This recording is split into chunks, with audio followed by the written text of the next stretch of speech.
Hello, everybody. Welcome to this Monday musings, this Monday video. It's such a joy to be here with you. The first Monday video of June. Thank you to everyone who joined Tim and I last week in the Seven Suns workshop. It was so powerful. It was so beautiful. The comments were just phenomenal. So thank you so much if you joined us there. And I look forward to seeing a lot of you on the 28th of June, where the wonderful Camilla Kumara and myself will be co-hosting Atlantis and the Essenes. It's that beautiful golden thread. We're going to be going right into what it is to have that sacred Essene energy moving through us and how it's showing up in this day and age. But for this video, this is a really important topic. It's really powerful. And I thank the beautiful soul who had the courage to ask the question as well, because this was a submitted question.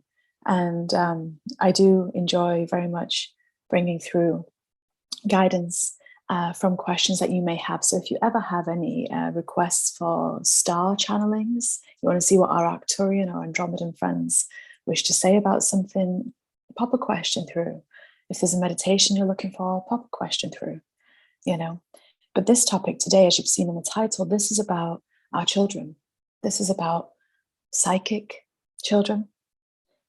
The challenges perhaps that can arise when that third eye is just wide open for them, and even teenagers as well, the initiations that teenagers have, because they really do start their initiations in the early teenage years, and we don't really recognize this at this point.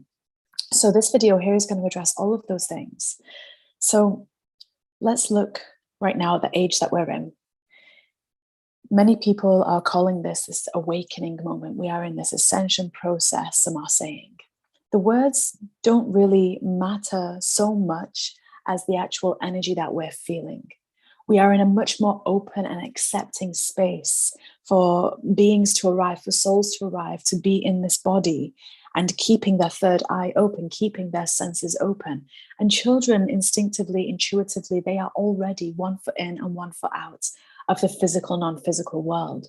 There is a very good balance for them. They're not really fully embodied in the first few years of their life. They're still straddling the worlds of non-physicality and physicality. So what that means is our intuitive abilities when we're a child, they're very open. They're very open until they start getting shut down. Now, perhaps when you or I were a child, perhaps we had a little bit more oppression with that, a little bit more shaming and judging and perhaps guilting. But in today's world, there's less of that, which is really nice. It does still occur, but there is less of it. So it almost seems as though the children are more psychic. And you'll often see children, they're out playing and they might be talking to themselves. They might be talking to, the trees, the birds, the bees, the plants, the butterflies, the rocks. They might be talking to these beings, but, we might think it's just imagination. But imagination is the portal, is the doorway to that source energy, that life force energy moving through those other things.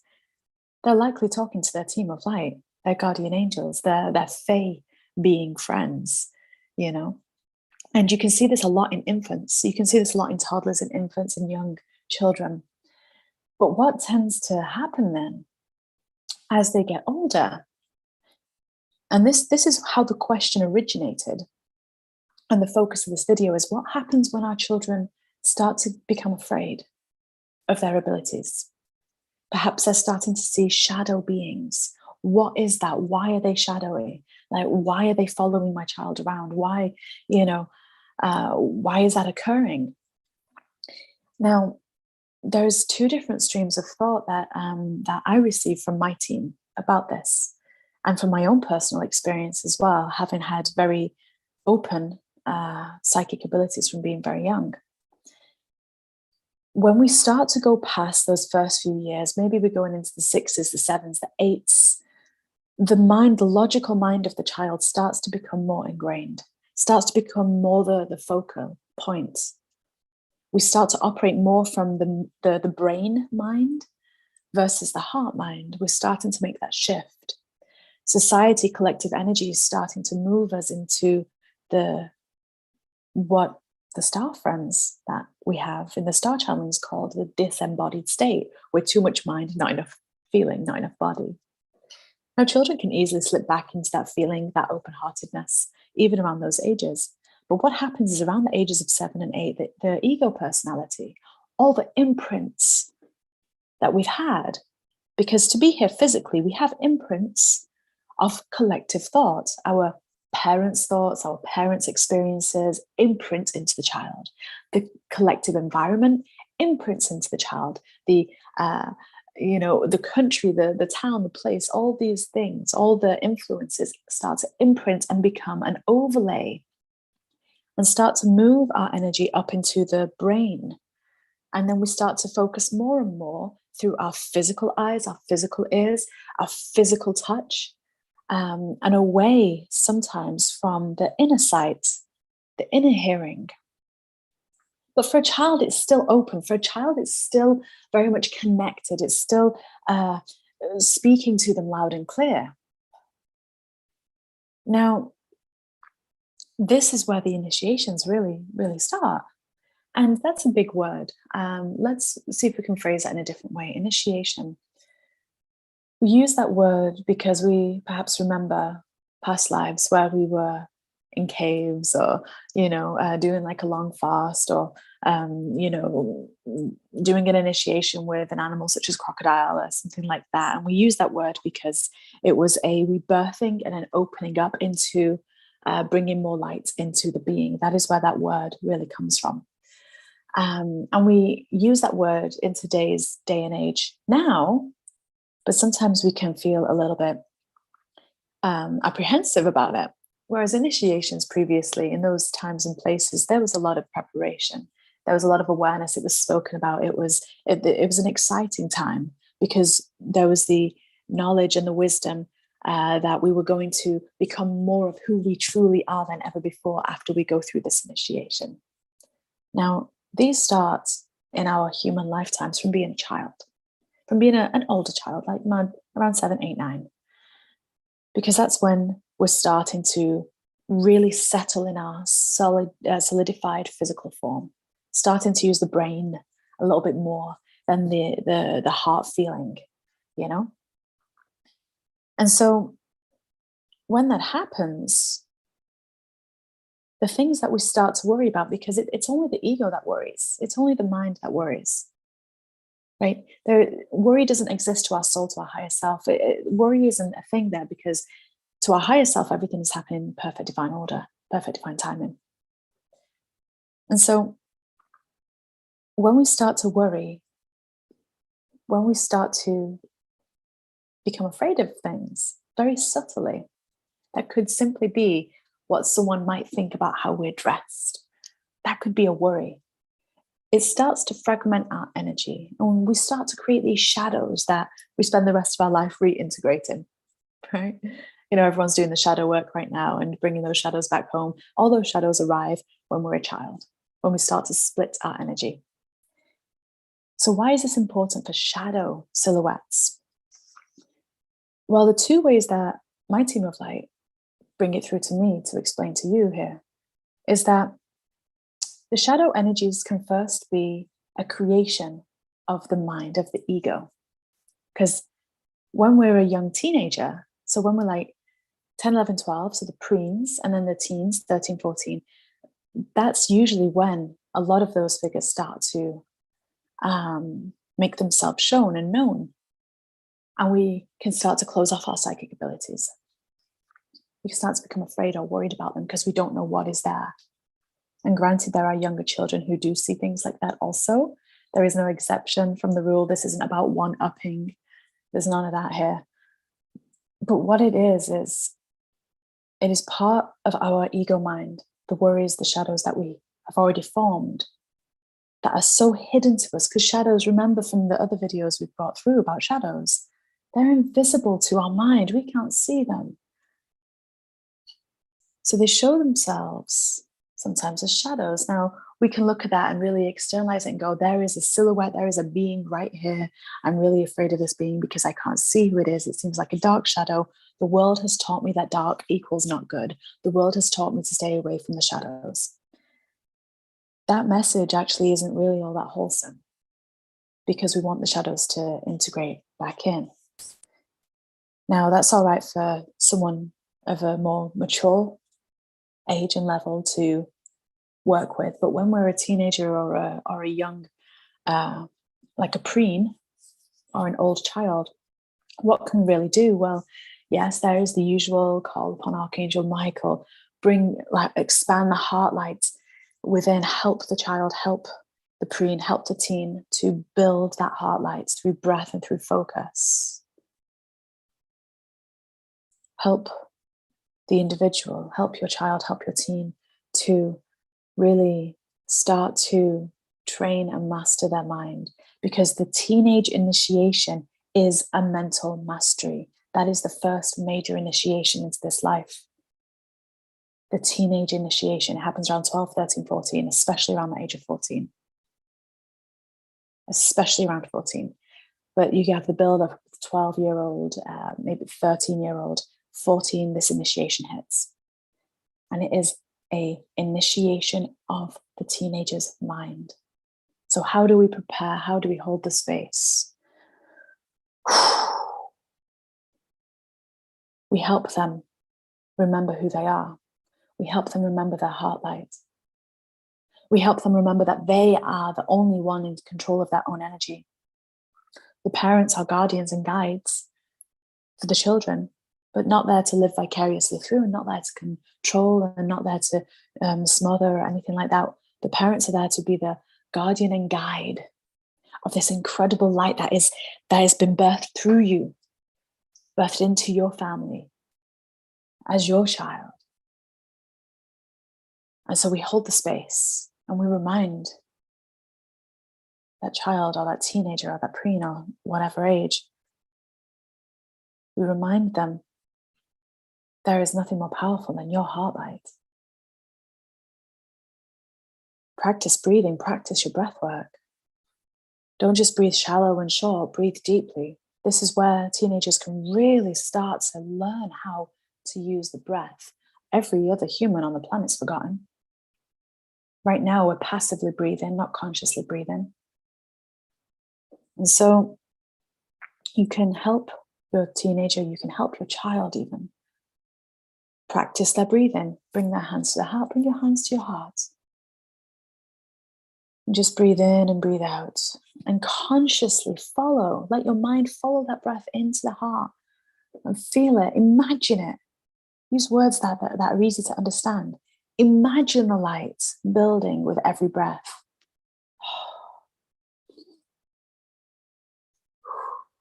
Imagine it. What you're also helping teach your child or teach your teenager is self-observation. It's cultivation and self-nourishment through breath. In the past lives that we've had, the mastery lifetimes that we've had, this was something well-versed and well-spoken about. By the age of 14, they've been practicing it for years, right? So in some ways, we're starting on a back foot, right?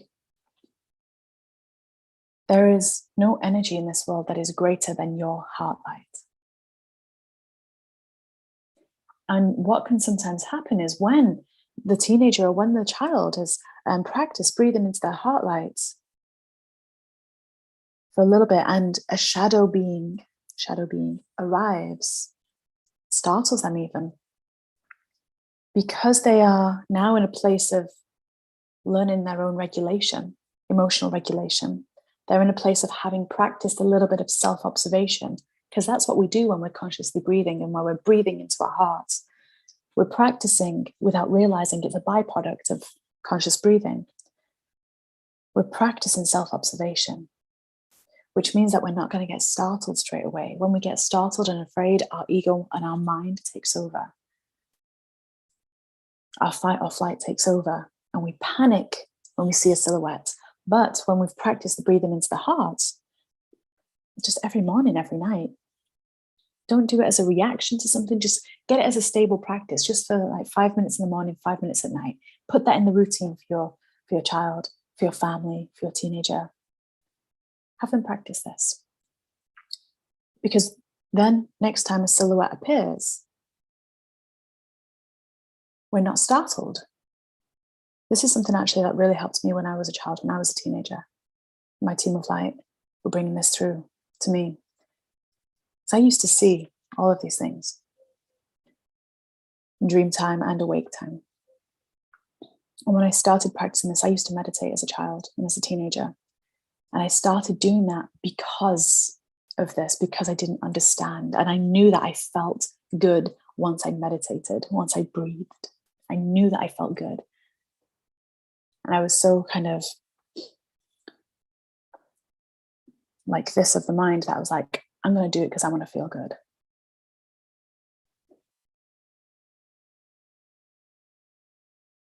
Now, when we start to do this, what can happen is that shadow starts to shift, because sometimes those energies also, they're afraid, they're hiding. They want to see the lights that your child, that your teenager is offering.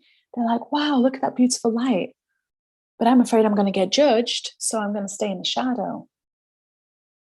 When we can just observe, when we notice and we go, oh, the shadow or the silhouette has the opportunity to loosen the shadow and to start coming into color, to start coming into the light. Now, we're doing a few things here. We are helping whatever that shadow energy is expand into its heart space.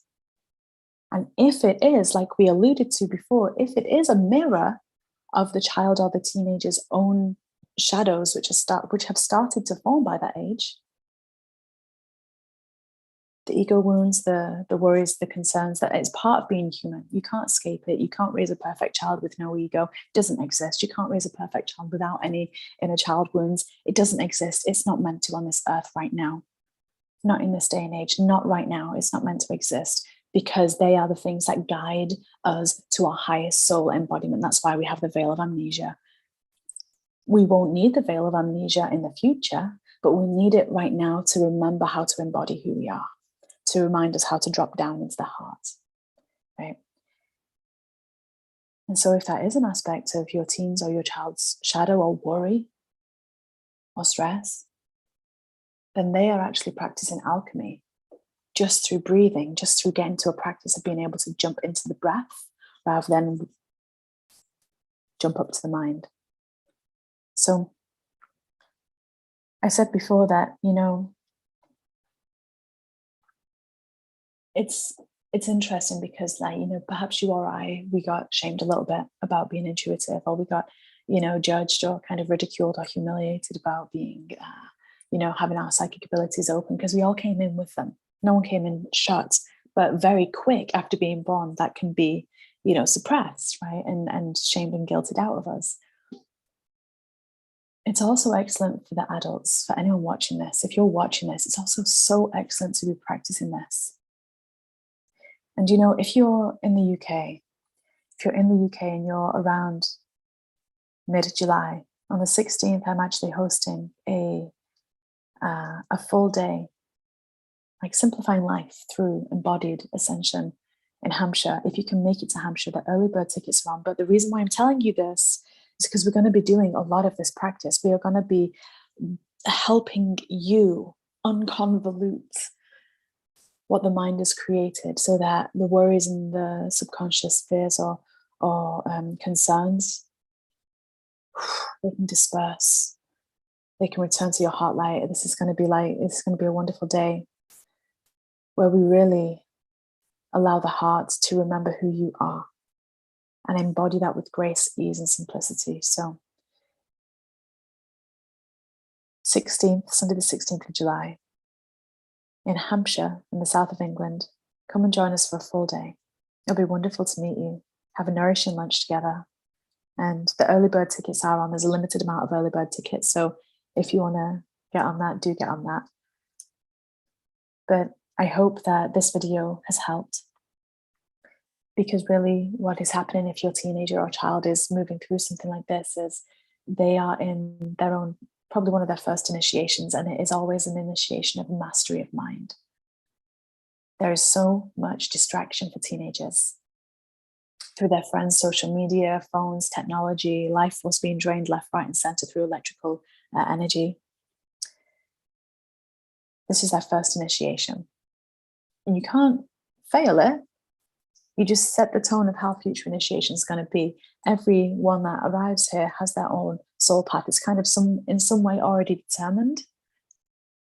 But how it shows up and plays out is going to be unique to them.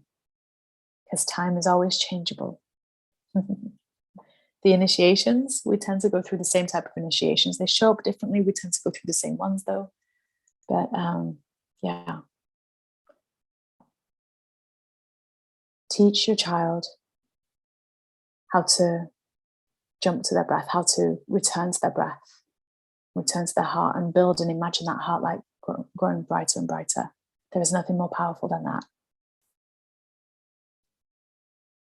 Nothing more powerful.